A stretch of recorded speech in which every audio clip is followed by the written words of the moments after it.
او کما قال علیہ الصلوۃ والسلام۔ میرے معزز احترام معزز سامعین کرام، ہمارا یہ پروگرام جس کے لیے احباب نے وقت لیا تھا 8 تاریخ کا، آج 9 تاریخ کو آپ سے گفتگو کا موقع مل رہا ہے، اور ہمارے علماء کرام نے بہت سے عنوانات پر آپ حضرات کے سامنے اسی راس میں گفتگو فرمائی۔ میں آپ حضرات کی خدمت میں ختم نبوت کے حوالے سے ہی نہیں بلکہ اس دور کے اٹھنے والے وہ تمام فتنے اور وہ تمام پریشانیاں جو امت مسلمہ کے عقائد کو خراب کر رہے ہیں، عقائد کو متزلزل کر رہے ہیں، مختصراً میں انشاءاللہ ان سب کے حوالے سے آپ کی خدمت میں کچھ معروضات پیش کروں گا۔ معزز سامعین، نبی کریم صلی اللہ علیہ وسلم نے جو ارشاد فرمایا کہ سابقہ امتوں کے انبیاء ان کی سیاست کیا کرتے تھے، ان کی قیادت ان کے نبیوں کے ہاتھوں میں ہوا کرتی تھی، لیکن میں آخری نبی ہوں، میرے بعد کوئی نبی نہیں ہے۔ اب آپ صلی اللہ علیہ وسلم نے اس امت کی زندگی کے بارے میں بھی بتا دیا، اس امت کی قیادت و سیادت کے حوالے سے ان کے مستقبل کی خبر بھی دے دی۔ اس امت کا مستقبل کیا ہوگا؟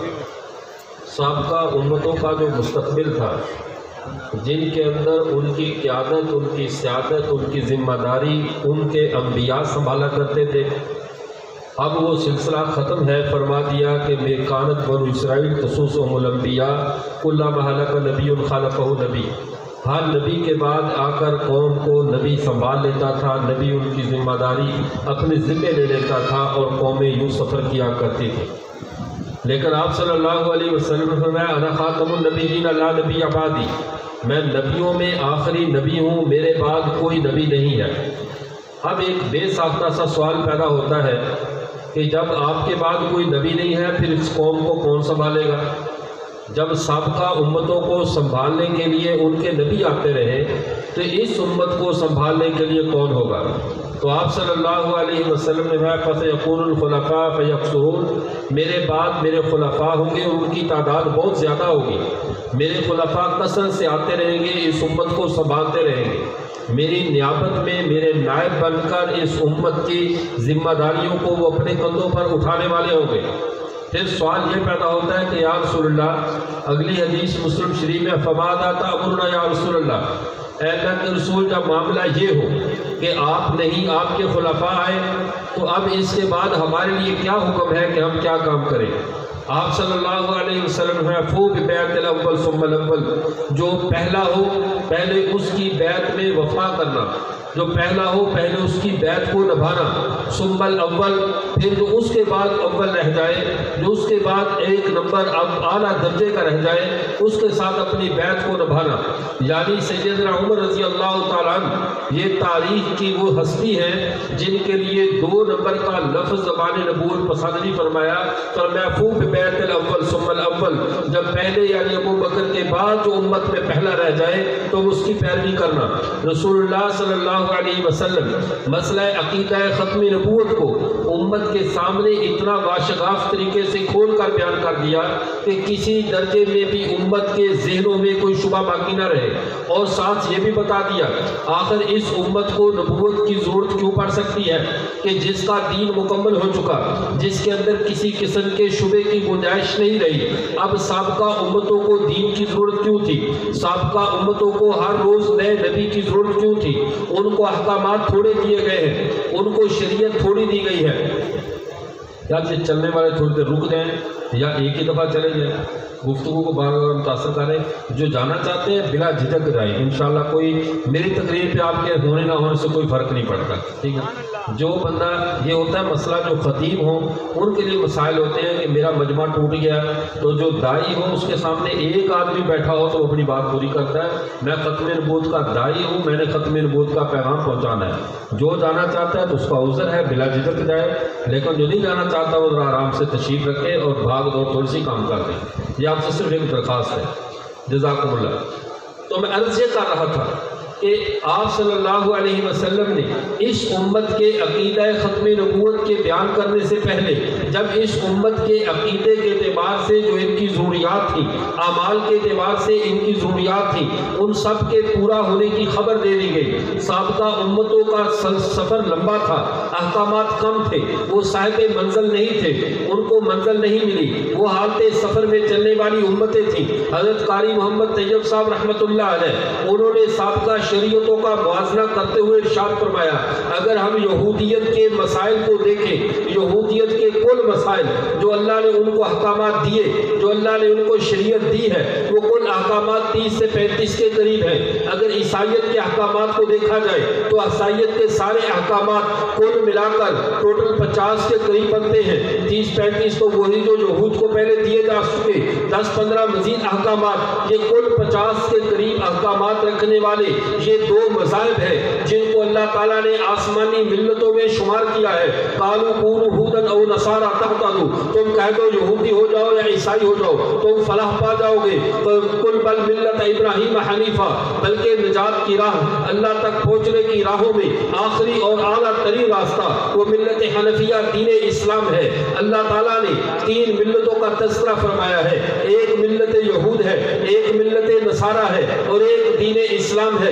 پہلی 2 ملتیں گزر چکی، ان کا وقت ختم ہو چکا، لیکن ان کے احکامات کو جو ملت یہود کو احکامات دیے گئے تھے، جو ان کو شریعت دی گئی تھی، اللہ تعالیٰ نے بیان کردہ وہ ساری شریعت جس کے احکامات سچ اور برحق تھے، جو ان میں تحریف جن میں یہ نہیں کر سکے، اللہ نے انہیں سورہ بقرہ میں بیان فرما دیا، اور ملت نصارہ کے احکامات کو سورہ آل عمران میں بیان کر دیا، تاکہ پتہ چل جائے سابقہ ملتیں جو حالت سفر میں تھیں، جو ملتیں آخری پیغام تک ابھی نہیں پہنچی تھیں، ان کی شریعتیں محدود تھیں، احکام محدود تھے، اس لیے کہ وہ حالت سفر میں تھے۔ لیکن جب ہمارے آقا و مولا حضرت محمد مصطفیٰ صلی اللہ علیہ وسلم پہ اللہ نے دین کو مکمل کر دیا، شریعت مکمل ہوئی، احکامات میں اضافہ ہوا، اور صرف اضافہ نہیں بے انتہا اضافہ ہوا۔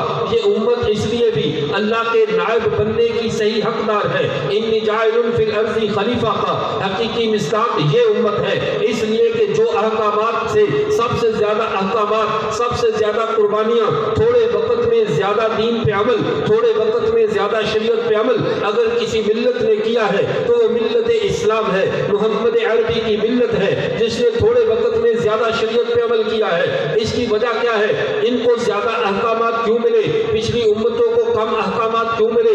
اس لیے کہ پچھلی ملتوں میں نبوت جاری تھی، ان کا دین جاری تھا، نبی آتے رہتے تھے، احکامات بدلتے رہتے تھے، اور آپ بھی جانتے ہیں جب انسان حالت سفر میں ہو، حالت سفر میں وہ اپنے پاس مواد کم رکھتا ہے، سامان کم رکھتا ہے، زیادہ رخ کم رکھتا ہے، کبھی گھر سے چلتے ہوئے سفر میں بستر ساتھ اٹھا کے نہیں چلتا، گھر سے اے سی ساتھ اور فریزر ساتھ لے کر نہیں جاتا کہ میں حالت سفر میں ہوں۔ لیکن جب اسے اپنا مکان پہ پہنچ جائے، جب اسے ذاتی مکان مل جائے، پھر اس کو ڈیکوریشن کرنے میں، اسے سنوارنے میں، اس کو درست رکھنے میں، اپنا سامان تعیش مہیا کرنے میں پھر ساری کوشش صرف کرتا ہے۔ رسول اللہ صلی اللہ علیہ وسلم نے اس بات کو، سابقہ امتوں کے سفر کو اور اس امت کے منزل پہ پہنچنے کو کیسی اعلیٰ مثال سے بیان فرمایا۔ رسول اللہ صلی اللہ علیہ وسلم ارشاد فرماتے ہیں ان رجلا بنا بیتا فاحسنہ اجملا، ایک شخص نے ایک گھر بنایا، اس کو خوب سجایا، اس کی پوری ڈیکوریشن کی،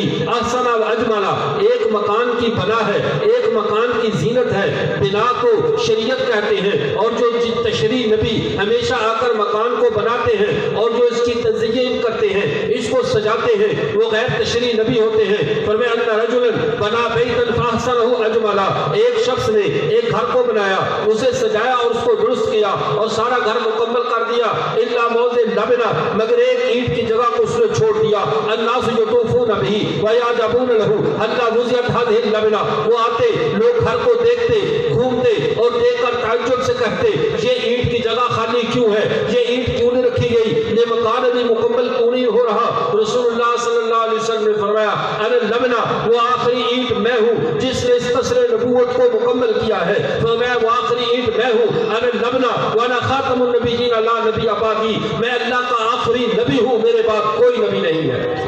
اس بات کو رسول اللہ نے وضاحت کر دی، رسول اللہ نے سمجھا دیا۔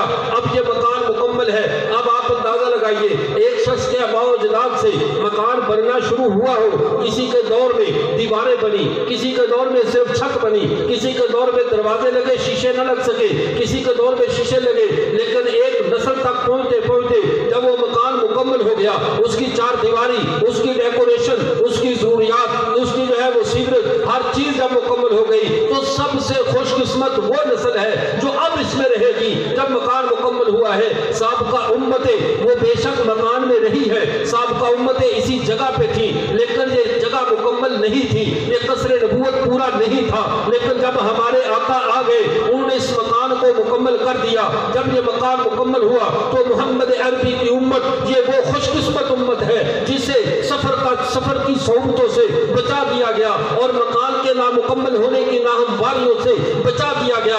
اس کو وہ مکان دیا گیا جو مکان مکمل ہے۔ مکمل مکان میں مال کے مکان کی حیثیت سے اگر کسی کو رہنے کا حق ملا ہے تو اس امت کو ملا ہے جس نے نبی پہ ختم نبوت کا تاج ہے۔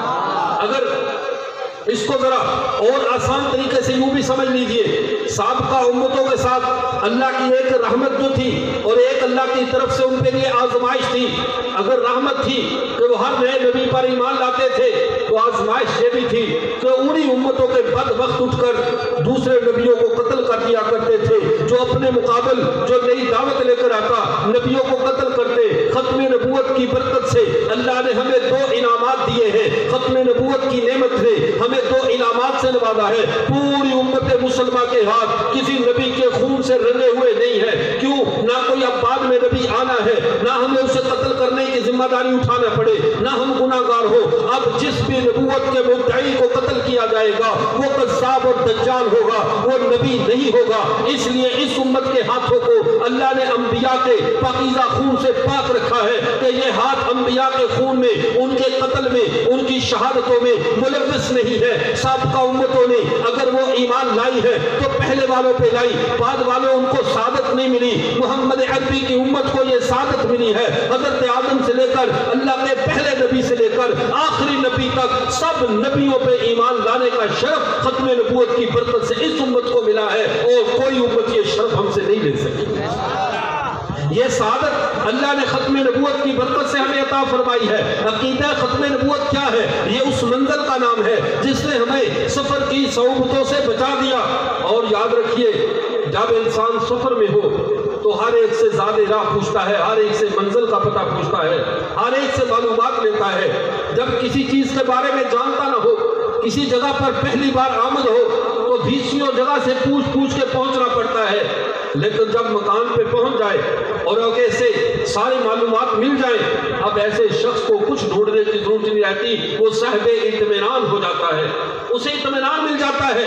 اب مثال کے طور پہ یوں سمجھ لیجئے، یہی شہر ہے آپ کا خیرپور ٹامے والی، جب سے ہوش سنبھالا اس کا نام سنتے چلے آئے، اس کے اندر سے گزر کر جانا 20 بار ہوا، لیکن آنے کے بعد پتہ چلتا ہے یہ مولانا یوسف صاحب ہے، یہاں پہ میرے شاگرد ہے، یہیں پہ تشریف فرما ہے۔ جب آیا تو مجھے پتہ چلا اب مجھے ان کی تفتیش کی ضرورت نہیں، یہ بھائی عمر سعید صاحب ہے اور ان کے مثال کے طور پہ جن کا جامعہ الشریعہ ہے، یہاں آنے سے پتہ چلا کہ یہ یہاں پر موجود ہے۔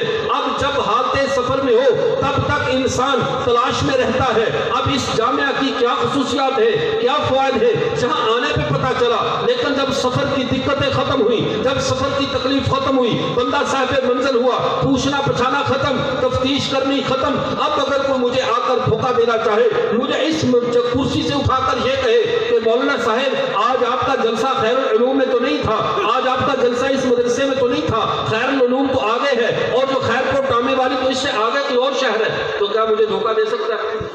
دھوکہ کب تک دیا جا سکتا تھا؟ جب تک میں سفر میں تھا، جب تک میں آ رہا تھا، مجھے نہیں پتا تھا خیرپور ٹامے والی کدھر ہے، مجھے نہیں پتا تھا کون سی سڑک جاتی ہے، مجھے کوئی غلط راستے پہ لگاتا تو میں لگ سکتا تھا، مجھے کوئی ہائی جیک کرتا تو کیا جا سکتا تھا، لیکن منزل پر پہنچنے کے بعد دھوکہ کو نہیں دے سکتا۔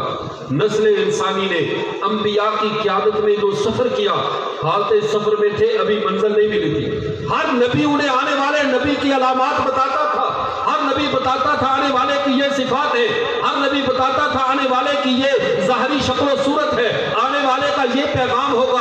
اس کے باوجود چونکہ نبوتوں کا سلسلہ جاری تھا، وہ امت گمراہی کا شکار ہوئی، چونکہ جیسے مثال کے طور پہ حضرت موسیٰ نبینا علیہ السلام کوہ طور پہ جاتے ہیں، اللہ سے ملاقات کرنے کے لیے جاتے ہیں، پیچھے سامری اٹھ کر ایک ڈگڈگی میں جاتا ہے، قوم کو اپنے پیچھے لگا لیتا ہے، پوری قوم کو ہائی جیک کر لیتا ہے، پوری قوم کو گمراہ کر دیتا ہے۔ کیوں؟ اس لیے کہ قوم کو بھی پتا تھا نبی جو آتے رہتے ہیں، ہو سکتا ہے یہ نبی ہو، نبی آتے رہتے ہیں، ہو سکتا ہے یہ خدا کا پیغام لے کر آیا ہو۔ قوم دھوکے میں آ گئی کہ نبوت کا سلسلہ جو جاری تھا، نبوت جو جاری تھی، قوم گمراہ ہو گئی، پوری کی پوری قوم پٹری سے اتر گئی۔ عیسیٰ علیہ السلام جاتے ہیں، پیچھے سے پولس مسیح اٹھ کر پوری عیسائیت کو گمراہ کر دیتا ہے، ان کے دماغ کو ہائی جیک کر کے ان کو حضرت عیسیٰ کے مشن سے ہٹا دیتا ہے۔ چونکہ نبوت جاری تھی، قوم دھوکہ کھا گئی کہ سفر بھی جاری ہے، نبوت بھی جاری ہے، لیکن جب یہ سلسلہ ختم ہوا، امت اپنی منزل پہ ٹھکانے پہ پہنچ گئی۔ اب پہلے نبی علامتیں بتایا کرتے تھے کہ آنے والا اس طرح کا ہوگا، اس طرح کا ہوگا، امتیں علامتوں سے تلاش کیا کرتی تھی، لیکن ہمارے پیغمبر نے ختم نبوت کی برکت سے ایک ہی علامت بتائی ہے، ایک ہی علامت بتائی، اور وہ علامت کیا ہے؟ کیا وہ علامت صرف علماء پہچانیں گے؟ کیا وہ علامت صرف وکلاء پہچانیں گے؟ عوام اور خواص کی تقسیم ہوگی؟ نہیں، نیک ہے یا بد ہے، عالم ہے یا جاہل ہے، سمجھدار ہے یا بے وقوف ہے، لیکن وہ یہ بات سن لے اب آنے والے نبی کی ایک ہی علامت ہے، کوئی آنا ہی نہیں ہے تو علامت کس بات کی؟ ایک ہی بات ہے، ثبوت کی، دلیل کی کیا ضرورت؟ معیار نبوت کیوں قائم کرے؟ معیار نبوت تب تک تھا کہ وہ سچا ہو، دیانتدار ہو، اس طرح کا ہو، اس طرح کا ہو۔ یہ علامات، یہ معیارات تب تک تھے جب تک آخری نبی نہیں آئے تھے۔ جب آخری نبی آ گئے، اب ایک ہی معیار ہے کہ کوئی نہیں آنا، ایک ہی علامت ہے کہ کوئی نہیں آنا، ایک ہی راہ ہے کہ کوئی راہ نہیں ہے، صرف ایک نبی ہے، حضرت محمد رسول اللہ صلی اللہ علیہ وسلم نے فرمایا دیا انہو سیکون من بعدی ثلاثون کذابون دجالون، میرے بعد 30 کے قریب کذاب اور دجال آئیں گے، کلہم یزعم انہ نبی، ان میں سے ہر ایک یہ کہے گا میں نبی ہوں، لیکن تم اپنے دلوں میں یہ بات بٹھا لو انا خاتم النبیین لا نبی بعدی، میں اللہ کا آخری نبی ہوں، میرے بعد کوئی نبی نہیں ہے۔ میرے بعد جب کوئی نبی ہے ہی نہیں تو ہمیں کسی کو چیک کرنے کی ضرورت ہے، کسی کی علامات دیکھنے کی؟ یہی وجہ ہے اس امت نے اپنے کانوں کو ہر نبوت کی نئی آواز سے بند کر دیا۔ حضرت حبیب بن زید انصاری رضی اللہ تعالیٰ عنہ وہ مسیلمہ کذاب کے دربار میں گئے، ان کو لے جایا گیا، وہاں پہ اس نے مسیلمہ کذاب ان سے کہنے لگا کیا محمد صلی اللہ علیہ وسلم کو نبی مانتے ہو؟ کہا نبی بھی مانتا ہوں، اللہ کا آخری نبی بھی مانتا ہوں۔ کہا کیا مجھے بھی نبی مانتے ہو؟ کہا میرے کان نہیں سن رہے تو کیا بک رہا ہے؟ پھر اس نے کہا 2-3 بار اصرار کرتے کہا ان کی ٹانگ کاٹ دی جائے، ٹانگ کاٹی گئی۔ پھر پوچھا کیا محمد کو نبی مانتے ہو؟ کہا مانتا ہوں اور اللہ کا آخری نبی مانتا ہوں۔ کہا مجھے مانتے ہو؟ کہا میرے کان نہیں سن رہے تو کیا کہہ رہا ہے؟ یہ نبوت کی دی ہوئی تربیت ہے کہ نبی کے بعد جو نبوت کی آواز بلند کرے وہ آواز بھی نہیں سننی، چاہے جائے تو اس کا جواب دیا جائے، چاہے جائے تو اس پہ غور و فکر کیا جائے۔ حتیٰ کہ اس صحابی کے کبھی ہاتھ کاٹے جا رہے ہیں، کبھی پاؤں کاٹے جا رہے ہیں، اور یہ کسی آپریشن تھیٹر میں نہیں کہ بازو اور ٹانگوں کو سن کر کے کاٹا جا رہا، نہیں، ایسا نہیں، بلکہ ہوش و حواس میں جیتے جاگتے انسان کو قیمہ بنایا جا رہا ہے۔ ہاتھ پاؤں کٹ گئے، آخر میں شہادت میں چند لمحے باقی ہیں۔ اس مسیلمہ نے کہا آخری بار بتا دو کیا محمد کو نبی مانتے ہو؟ کہا میں محمد کو نبی مانتا ہوں اور آخری مانتا ہوں۔ کہا کیا مجھے نبی مانتے ہو؟ کہا نہیں، میرے کان نہیں سن رہے۔ اس مسیلمہ نے کہا مجھے یہ بات سمجھ میں نہیں آ رہی، تجھے یہ بات تو سن جاتی ہے، یہ بات کیوں نہیں سنتی؟ یہی تیرے کان ہے، یہی مجلس ہے، میں کہتا ہوں محمد کو نبی مانتے ہو، تجھے پوری سنتی ہے، اور جب میں کہتا ہوں مجھے مانتے ہو تیرے کان کیوں نہیں سنتے؟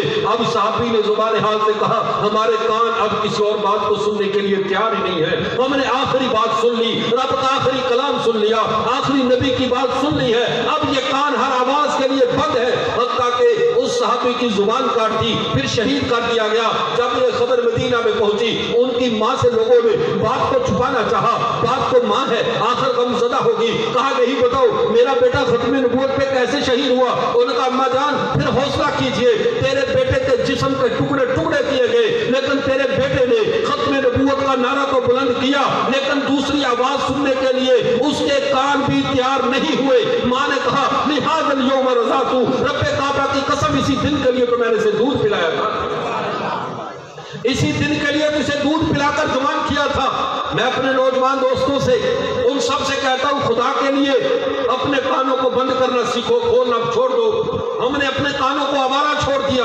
اپنے دل کو، اپنے دماغ کو ہم نے کوڑا دان بنا دیا۔ کمیٹی والوں کے کچرے کے ٹرک بنے ہوئے ہیں ہمارے دماغ، جو اٹھتا ہے ہمارے دماغ میں گند ڈال دیتا ہے اور ہم لے کر بیٹھ جاتے ہیں۔ فلاں نے یہ کہہ دیا، فلاں نے یہ کہہ دیا۔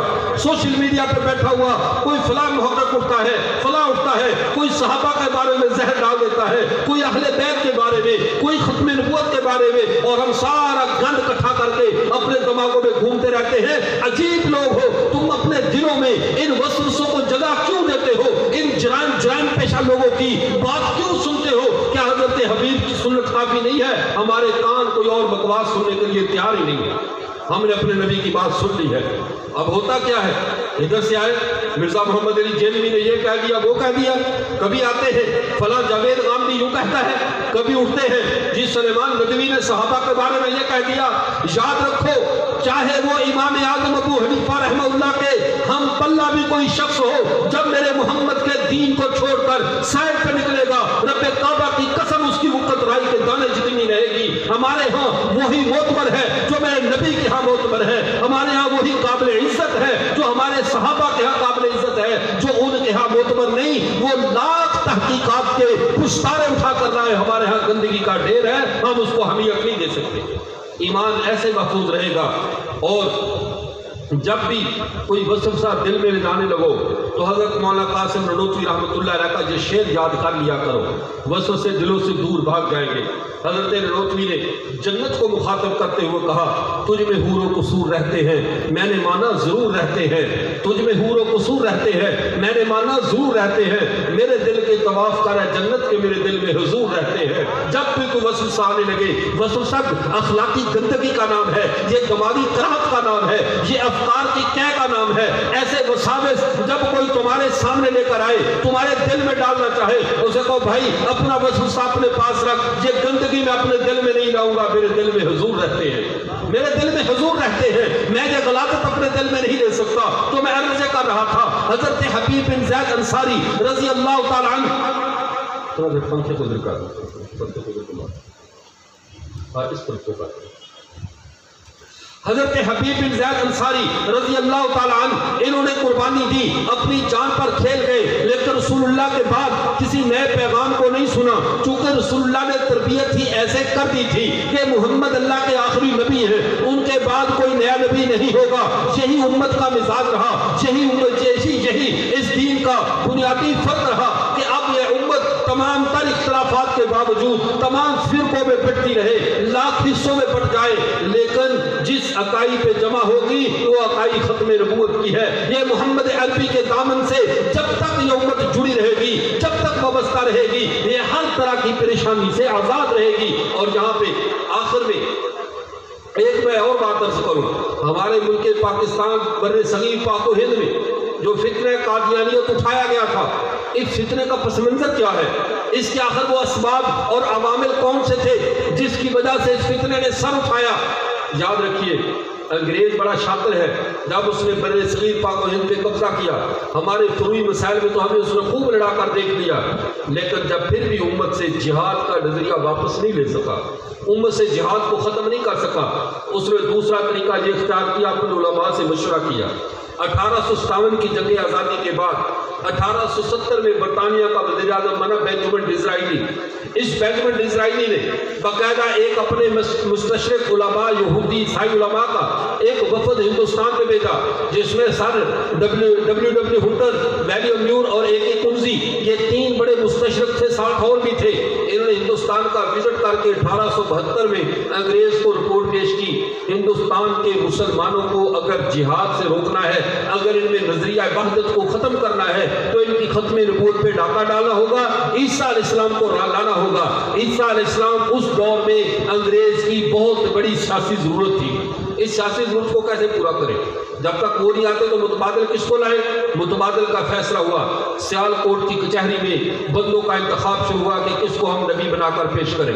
4 بندوں کا انتخاب ہوا، 4 عالمی مین تھے جن کا نبوت کے معاملے میں امتحان لیا گیا کہ ہم انہیں نبی بناتے ہیں۔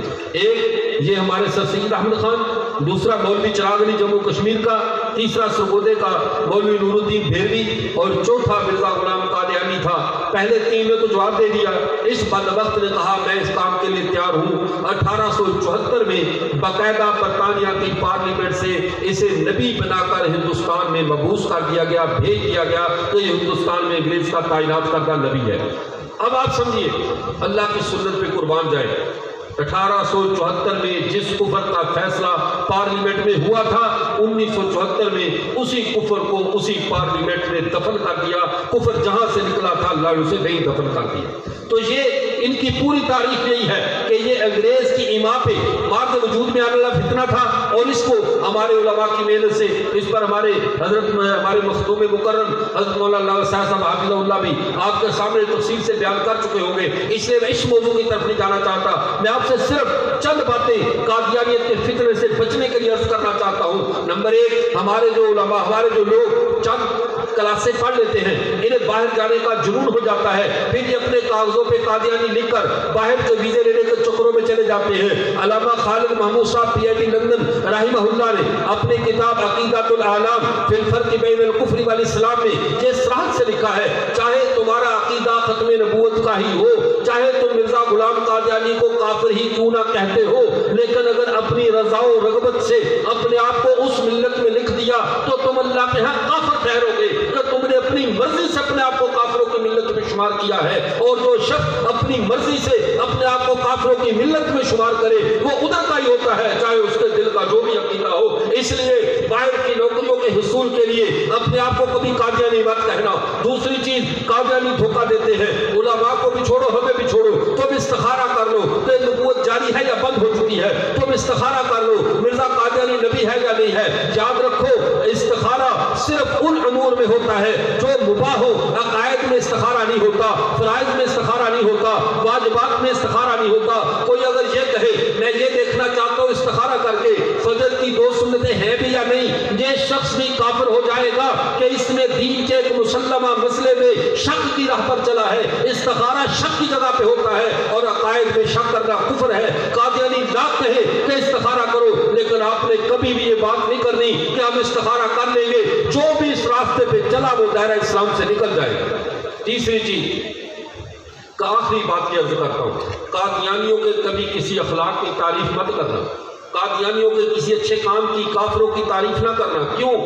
استحسان کفر خود کفر ہے، کافروں کی کسی بات کو اچھا کہنا بھی کفر ہے۔ جس کا ایمان اچھا نہیں ہے اس کا کوئی کام اچھا نہیں ہے، ان کے اعمال ضائع ہیں، ان کو اہمیت نہیں دینی۔ اس پر ایک واقعہ عرض کرتا ہوں، شیخ الحدیث مولانا زکریا صاحب رحمہ اللہ کے حوالے سے یہ نقل کیا جاتا ہے۔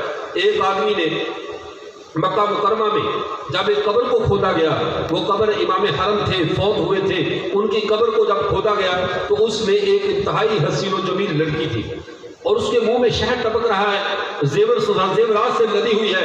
لوگ حیران ہوئے، یہ تو ہمارے حرم کے ایک بہت بڑے عالم امام کی قبر ہے، اس میں لڑکی کہاں سے آ گئی؟ اب پریشانی تو بنتی تھی، معلومات نہیں گئی۔ وہاں ایک تیل بیچنے والا صاحب الزیت اس کا نام آتا ہے، وہ کھڑا تھا، اس نے کہا اس لڑکی، اس قبر والے امام کو تو میں نہیں جانتا لیکن اس لڑکی کو میں جانتا ہوں۔ کہا یہ لڑکی کون ہے؟ کہا یہ وہ لڑکی ہے جو بصرہ کے ایک عیسائی کی بیٹی ہے، اس نے اسلام قبول کیا، اس کے باپ نے اس پہ اتنا تشدد کیا کہ یہ ظلم سہتے سہتے فوت ہو گئی، لیکن اس نے اسلام کا دامن نہیں چھوڑا، اس کو اس نے عیسائیوں کے قبرستان میں دفن کیا تھا۔ اللہ کو اس کا شاید اسلام اتنا پسند آیا کہ اسے اٹھا کر جنت المعلیٰ میں لے آئے۔ کہا کہ وہ ہمارے امام صاحب کدھر گئے؟ چلیے بصرہ چلتے ہیں، اسلامی حکومت تھی، بصرہ میں گئے، جا کر دیکھا کہ اس کو عیسائی سے کہا اپنی بیٹی کی قبر ہمیں کھودنے دے۔ حکومت تھی، کیا کر سکتا تھا؟ اس نے قبر کھودنے کی اجازت دی۔